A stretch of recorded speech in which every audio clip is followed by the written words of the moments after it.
Hello, and welcome to another episode of Let's Talk Ghosts with Sunray. I'm Sunray.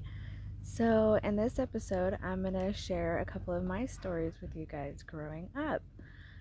So, when I was younger and I was in middle school, I went to this school called O'Connell, and I was in a school play. And my mom, she was just taking pictures of everybody, and she got this picture. I'm going to show you here. She took this picture. I wonder if you can see it. So it's right there. It looks like a girl, probably in like a really old kind of dress. If you could see it even better in person, it kind of looks like she might be holding a candle, so like lighting her way. That I caught when I was in middle school. I did some history on the school and found out that the grounds it was built on used to be like slavery kind of area where they used to hold a lot of slaves, and they had actually used some of the bricks out of the old foundation to build the school. So that is probably why that ghost was there. um Sorry about that. Another experience I have is playing with the Ouija board. When I was younger, me and my friend, this was probably around the same time as getting that ghost on the camera. She got a Ouija board and we were just playing around with it one night, and we were asking the Ouija board just a bunch of questions, which it did answer some questions, and questions that made perfectly sense because I confirmed them with a family member later on, but we won't talk about that. But we were asking the Ouija board questions, and they're supposed to say, oh, you're never supposed to interrupt a Ouija board session. Well, it did get interrupted. Her mom came home and flipped on the lights and screamed and yelled at us and told us to put it away. We never even actually got to say goodbye to the Ouija board. Well, my friend, she had this Ouija board for a really long time, and I was at her house one day and we were cleaning a room, and she found it under her bed, and she's like, oh my god, I completely forgot that I even had this. Let's just go throw it away. So we walked to the dumpster together, and we both chucked it into the dumpster together and went back to her house. Later that night, she had this weird feeling to look under her bed again, and she looked under her bed, and sure enough, there was the Ouija board. I don't really remember if we tried to throw it away again after that, or if she still has it, or what happened with it, but yeah, that was the creepy thing with the Ouija board. So don't play with Ouija boards unless you're a professional and know what the heck you're doing. This other time, me and the same friend, we both of us had lost our dads when we were really young. Both of us actually at the age of 8. So we had that in common, and we were doing this thing where you like think about the deceased person that you want to see, and you look in a mirror and you're supposed to see their reflection. So we tried that, and of course it didn't work. We didn't see our dad's reflections or anything like that, but my friend Allison saw a little girl standing behind me in the mirror. She got really freaked out, and she was like, oh my god, Lorraine, did you see that? And of course, no, I did not, but she did, and I definitely believed her.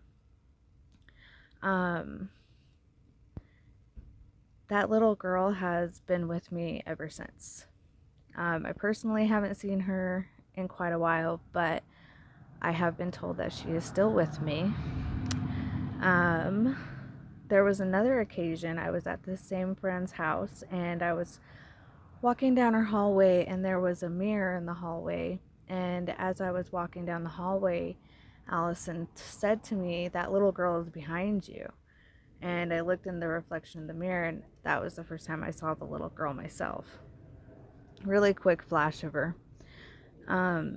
The this little girl would also, in my bedroom door, you know, the wood markings on bedroom doors, this little girl's outline or silhouette would appear in my door from time to time, especially when I was feeling really sad and alone. She would show up in my door. Um, my TV used to turn on and off, on and off, on and off, on and off, over and over and over again until I would holler, okay, stop it, and it would stop. So I think it was that little girl who was doing that. Um, I would have friends come over who I went to multiple schools growing up, so I had friends from all over that didn't know each other. And I had two different friends stay the night at my house and tell me the same thing, that they saw the little girl. And another one told me she saw a rocking chair rocking back and forth in the corner of my room, which was really weird because I didn't even have a rocking chair in my bedroom. So last year I met this woman that lives in Canada, and she is also a sensitive like myself, and she can do like intuitive readings and pick up on things. And she told me one day, and this is actually how I know this little girl is with me, is she told me that in reading me, she could see a little girl with me. She explained this little girl to a T. She's in like a little plaid red dress. Her hair's in pigtails. That's exactly how I see her. And this woman actually says that this little girl might actually be a younger self. That it's me, it's my spirit from when I was a child. So again, that could be very possible because this little girl ghost is very little and young. When I first started seeing her, I was already a teenager, so it's very possible. So those are some of my stories. I really hope you enjoyed that. Yes, so this next story is from Rachel. I'm going to share her audio clip right now. Hello, my name is Ray, and I came here to tell some spooky tales. They will all be kind of dispersed together, so they're all around the same time frame. About 5 years ago, I lived in Section 8 housing, and I feel that with spirits or with anything paranormal, a lot of times when there's negativity or any strong energy, things attach and just stay, and they just feed off of it. We had a lot of children ghosts in our apartment. We would hear balls going up and down the hallway, cabinet doors opening, things playing with my son's toys. One of the biggest distinguishers is one thing that will always stay in my memory is I had just moved in. My son was only 2 or 3 months old. He wasn't very old at the time. It was right when I moved in.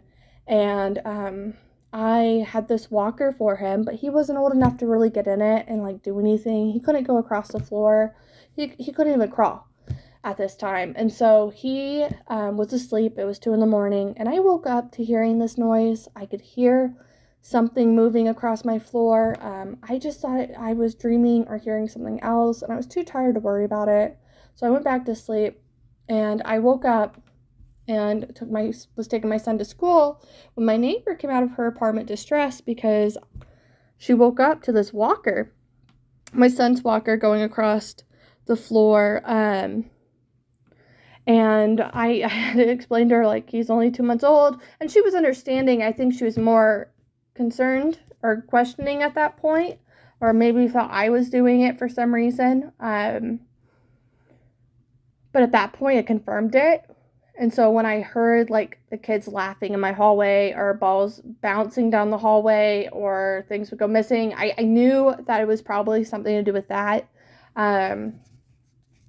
The biggest issue is sometimes there were negative spirits. One of the stories I want to tell is of this, I don't know exactly what it was. I had something going up and down my hallway one night.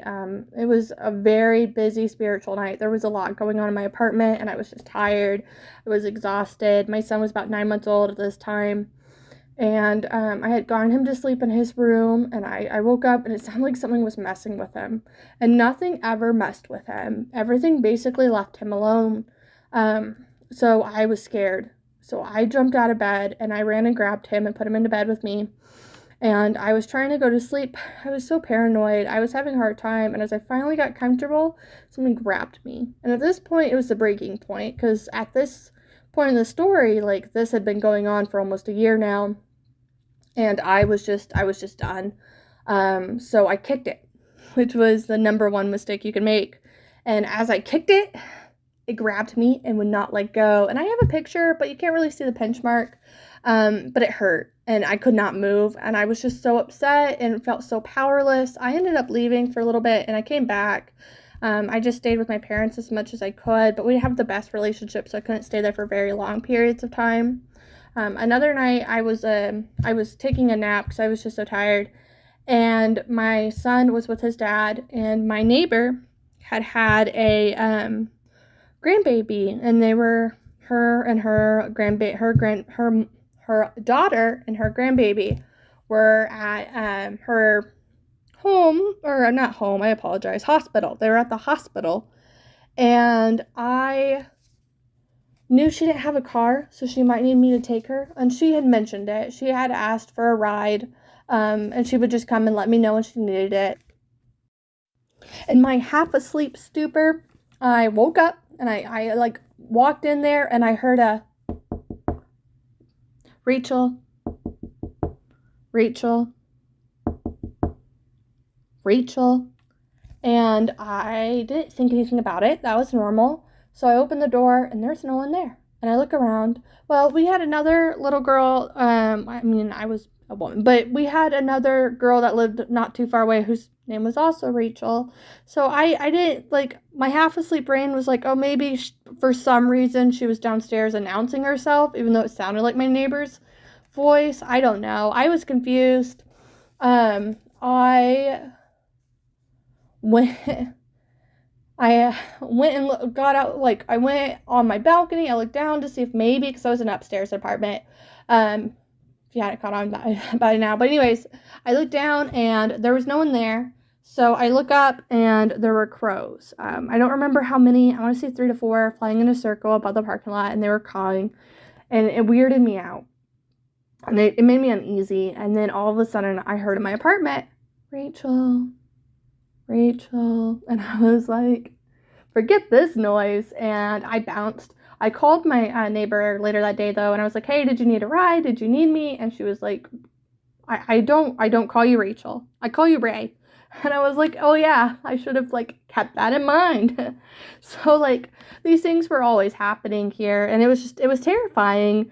I am really glad I'm no longer in that apartment. I'm hoping that it has calmed down, but my ex-fiance's mom still lived in that apartment complex for a little bit after we moved out, and I could just feel it. I could feel this angry presence just glaring at me from across the way, and it was not a fun time. We had moved into a duplex, and we ended up having to move out for a different reason, because it just wasn't there was some mold in the bathroom, but there was something in the backyard, and anytime we had the window open, our books and stuff would move. But it was just an angry apartment building. Like, we were angry, we were always hostile, and the previous tenants seemed to be very angry as well, from what we could gather from the neighbors. And once we moved to another place, there was something that would mimic us. And so we had spirits following us, I guess, or like episodes of things that would happen. But I think it's what really you attract, you know. And the biggest stories that I have that have absolutely kept me awake at night are the ones in that first apartment. Just, you know, being awakened in the middle of the night by a ball that's not there. After a while, it gets to you. But I hope All right, Rachel, thank you so much for sharing your story. That old apartment of yours sounds really active, almost like a constant thing. And I often think that we're more susceptible to seeing and hearing things when we're half asleep because we're just more vulnerable at that state. Our mind is a little more open than it would be when we're fully conscious. Um, but yes, thank you so much for sharing that story with me. And I'm super happy that you're out of that apartment now. And I also hope it calmed down a little bit too. All right, so this next story is from Busk340. He is a Reddit viewer, and he says, was friends with this kid in my neighborhood. I'm just gonna call him by the kid throughout the story. Anyway, he told me there was a spirit of an old man who died in his townhouse from old age. He told me he called the spirit Jackal, and that it was a friendly ghost. I did not believe him one bit, and I thought he was nuts. So he invited me over. Me and him were the only ones in his bedroom, and we were the only ones upstairs. He called the ghost by its nickname, Jackal, and that's when a breeze of cold air rushed into his bedroom. There was no AC on, and it was summertime, so it was boiling hot throughout the whole house. There couldn't have been any cold wind coming through. Plus, all the windows were closed. The burst of wind was so cold it was like winter air, and it turned the whole bedroom cold. The kids' bedroom started to the kid's bedroom door started closing and shutting on its own right in front of our eyes, and there was no one behind the door in the hallway. We both heard loud knockings from each side of his bedroom walls that were happening all at once. There was no room next to his room, so outside of his walls was the outdoors. I freaked out a bit, so I go downstairs and tell his dad. His dad told me that it's real, and apparently every single night the spirit likes to shake the doorknobs and open doors while the whole family is sleeping. I refuse to go inside there again. Some of the kids' other friends had told me about their experiences with Jackal when they were invited over. The kid also told me one day when his older brother was pushing him around, the spirit pushed his brother across the room. And yes, his brother confirmed it was true. So this kid had some kind of friendship with the ghost. To this day, I would never go over to his house again. Thank you so much for sharing your story with me. That's pretty creepy. It's almost like his family was used to it and okay with it. Jackal was like part of the family. But for someone who doesn't live there, that would most definitely creep them out. I totally understand that. All right, guys, so that is all I have for this week. Thank you so much for tuning in with me again. And if you have stories, please email them to me at letstalkghosts22@gmail.com. And you can submit it typed out and I'll read it. You can voice record it, you can audio record it, and if you would like, you can actually be on the show with me. So, yes, thank you so much for tuning in. Keep it creepy and have a spooktacular night.